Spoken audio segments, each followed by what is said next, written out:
परळी ते गंगाखेड या राष्ट्रीय महामार्गाची परिस्थिती जर पाहायला गेलं तर अशा प्रकारे नदीचं स्वरूप जे आहे ते आपल्याला या ठिकाणी पाहायला मिळतंय।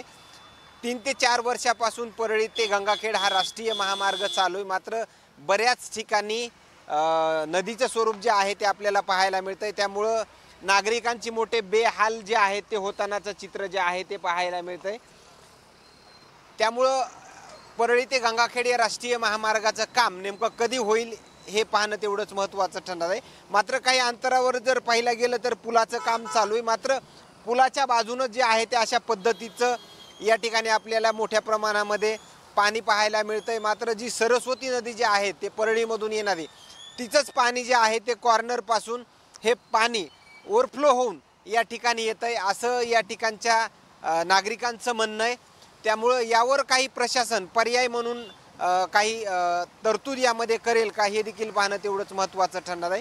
आणि नागरिकांचे मोठे बेहाल होतानाचं चित्र जे आहे ते आपल्याला पाहायला मिळतं। काय दादा 3 वर्ष झालं काम या रस्त्याचं चालू आहे, मात्र होत नाहीये, नेमकी काय अडचण येते तुम्हाला? आम्हाला काय अडचण आहे ना, आता कार्यकर्त्याला कळना ना, आम्ही काय सांगावं ह्याच्यात। प्रशासनाने याच्यामध्ये लक्ष द्यावे अशी मागणी आहे का? आहे ना, आता हे 3 वर्ष झालं काम रगडलंय, हे करून घ्यावं लागेल ना। ते हा नॅशनल हायवे रोड आहे, हा राष्ट्रीय महामार्गावरच अशी दुरावस्था झाली। हो ना। धन्यवाद। या ठिकाणी पाहिला गेलं तर येत असलेल्या प्रतिक्रिया, प्रत्येक वाहन जे आहे ते पूर्णतः आपल्याला पाण्यातून जातानाचं चित्र जे आहे ते पाहायला मिळते। मात्र आणखीन काही नवीन अपडेट्स या दरम्यान मिळतील का हे पाहणं तेवढंच महत्त्वाचं ठरणार आहे।